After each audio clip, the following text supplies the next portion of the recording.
আর কুণাল ঘোষ তৃণমূল মুখপাত্র, তিনি বললেন যে মানুষের অধিকার রক্ষার জন্যই আদালতে সওয়াল করেছিলেন মমতা বন্দ্যোপাধ্যায়, আদালত তাকেই মান্যতা দিয়েছে।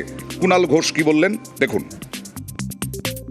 এই যে মাইক্রো অবজারভাররা কোনো সিদ্ধান্ত নিতে পারবেন না, কারণ নাম বাদ দিতে পারবেন না, এটা তো প্রথম থেকে মমতা বন্দ্যোপাধ্যায় বলেছেন, আজকে সুপ্রিম কোর্ট সেইটাই বলছেন। অর্থাৎ মাননীয় মমতা বন্দ্যোপাধ্যায় মানুষের অধিকার রক্ষার স্বার্থে যে যে পয়েন্টগুলিতে সুপ্রিম কোর্টের দৃষ্টি আকর্ষণ করেছিলেন, যেগুলির উত্তর নির্বাচন কমিশন দিতে পারছিল না বা দিতে চাইছিল না, সুপ্রিম কোর্টের পর্যবেক্ষণে সেই যুক্তিগুলোই তো মান্যতা পাচ্ছে। বাকিটা আমাদের আইনজীবীরা এবং শীর্ষ নেতৃত্ব অর্ডারের ফাইনাল কপি পেলে তারা সবিস্তারে সেটা বিশ্লেষণ করবেন।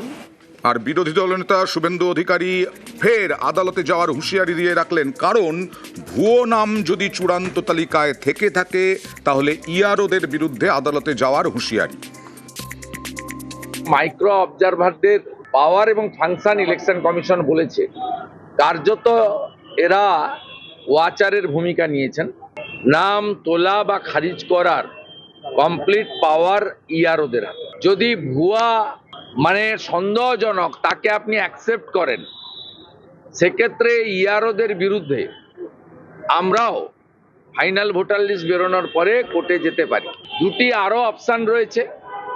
ইআরওরা যদি ভুয়া নাম রেখে দেয়, আমাদের কাছে যদি তথ্য থাকে, আমরা ডিইওর কাছে আপিল করতে পারবো, এবং ডিএম যদি আমাদের বক্তব্য না নেন, ভাইট করে, আমরা কিন্তু ফাইনালি সিওর কাছে আসতে পারবো। আর নির্ভুল ভোটার তালিকা না হলে মানুষ শোধ তুলবেন, হুঁশিয়ারি সুজনের। 7 দিন সময় বাড়ল স্ক্রুটিনির জন্য। যারা অবজেকশন দিচ্ছিলেন যে যার খুশি মতন মানুষকে হেনস্থা করার জন্য রাজনৈতিক মনোভাব থেকে, সেটা অন্তত প্রকাশ্যে আনতে হবে। নির্ভুল ভোটার তালিকা চাই, না হলে মানুষ শোধ তুলবে, এটা যেন সবাই নিশ্চিত থাকে। আর এদিকে বৈধ ভোটারের নাম বাদ দেওয়ার আবেদন।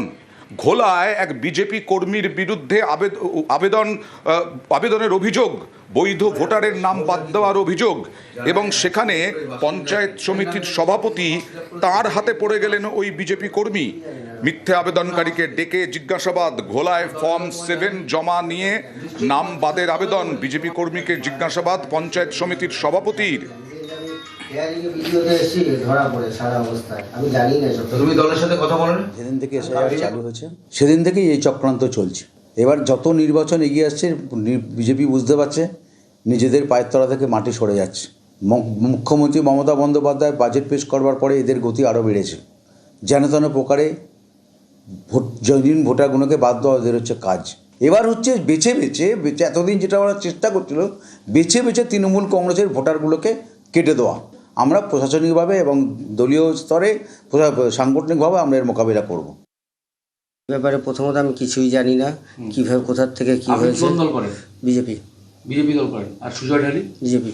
আচ্ছা, আপনাদের নামে তো অভিযোগ আছে, আমি এই ব্যাপারে কিচ্ছুই জানি না।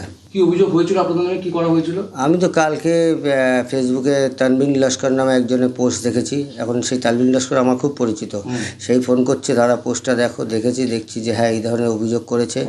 কিছু ভারতীয় সিটিজেন তাদের নাম বাদ দেওয়া হয়েছে, সেই অ্যাপ্লিকেশন আমি করেছি। আমার নাম সেখানে নাকি নির্বাচন কমিশনের পোর্টালে আমার নাম আছে।